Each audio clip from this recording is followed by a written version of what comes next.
Well, we've gone through 3 chapters this week, chapter 29, 30, and 31. Jacob is on his own, and now we're in chapter 32. Chapter 32, Genesis chapter 32. Jacob's now on his own. He's left Laban.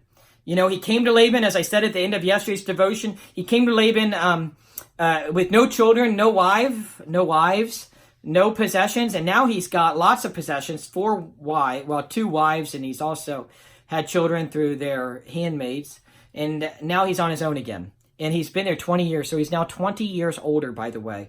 And probably, hopefully, 20 years wiser and more knowledgeable as well. Chapter 32. Now, as Jacob went on his way, the angel of God met him. Actually, it says the angels of God met him.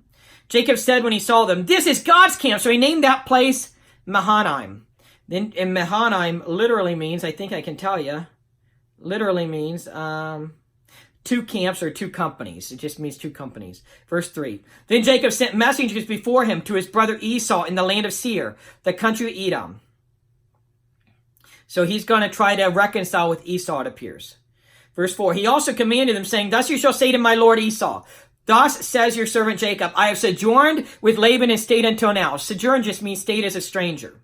Verse 5, "I have oxen and donkeys and flocks and male and female servants, and I've sent to tell my lord that I may find favor in your sight." He wants to find favor with Esau. Verse 6, "The messengers returned to Jacob, saying, We came to your brother Esau, and furthermore he is coming to meet you. And 400 men are with them." Esau has been blessed too. Jacob is still the chosen people of the Lord. The Messiah will come through Jacob's descendants. But Esau has been blessed as well. 400 men are with him. Where was I? Verse 7. "Then Jacob was greatly afraid and distressed. He divided the people who were with him into flocks and the herds and the camels into 2 companies. He's trying to be prepared. For he said, if Esau comes to the one company and attacks it, then the company which is left will escape. Remember, Esau wanted to kill Jacob before Jacob fled. Verse 9, Jacob said, "O God of my father Abraham and God of my father Isaac, O Lord, who said to me, return to your country and to your relatives, and I will prosper you. I am unworthy of all the loving kindness and all the faithfulness which you have shown to your servant. For with my step only I crossed this Jordan, and now I have become 2 companies. Deliver me, I pray."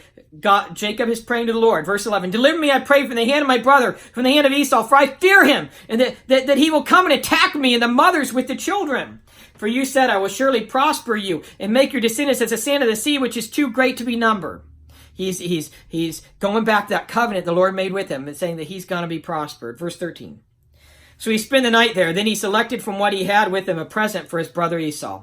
200 female goats and 20 male goats and 200 ewes and 20 rams, 30 milking camels and their colts, 40 cows and 10 bulls, 20 female donkeys and 10 male donkeys. He delivered them into the hand of his servants. Every drove by itself. He said to his servants, pass on before me and put a space between droves." Verse 17. "He commanded the one in front, saying, when my brother Esau meets you and asks you, saying, to whom do you belong, and where are you going? And to whom do these animals in front of you belong? Then you shall say, these belong to your servant Jacob. It is a present sent to my lord Esau. And behold, he also is behind us." So he has his whole plan of how he's going to carry this out and gift Esau to try to reconcile. Verse 19. "Then he commanded also the second and the third." Remember, they were kind of in different sections. "And also those who followed the drove, saying, after this manner you shall speak to Esau when you find him. And you shall say," verse 20, "behold, your servant Jacob also is behind us. For he said, I will appease him with the present that goes before me. Then afterward I will see his face. Perhaps he will accept me." Jacob is hoping he will be accepted. Verse 21, "So the present passed on before him while he himself spent that night in the camp. Now he arose that same night and took his 2 wives and his 2 maids and his 11 children." He has 11 children at this point. "And crossed the ford of the Jabbok. He took them and sent them across the stream, and he sent across whatever he had." Verse 24. "Then Jacob was left alone, and a man wrestled with him until daybreak." Now we're going to see this is not a normal man. This is the angel of the Lord, which is likely a theophany, which is an appearance of the Lord in the Old Testament in a human form, or maybe a Christophany, an appearance of Christ in the Old Testament. Okay. He wrestles with this man till daybreak, verse 25. "When he saw that he had not prevailed against him, he touched the socket of his thigh."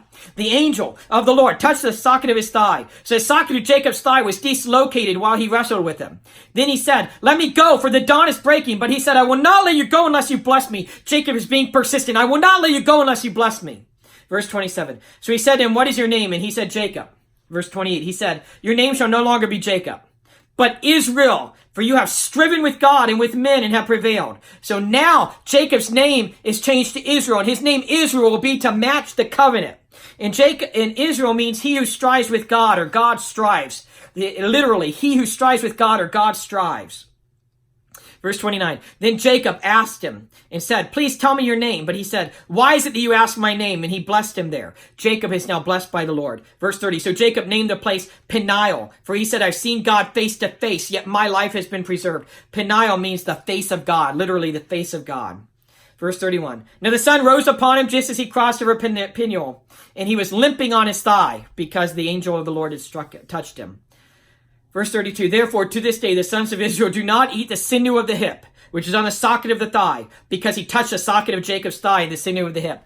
Because of that, Jacob limped the rest of his life. He's now called Israel. He's now called Israel. The covenant is reaffirmed. The blessing of the Lord is reaffirmed.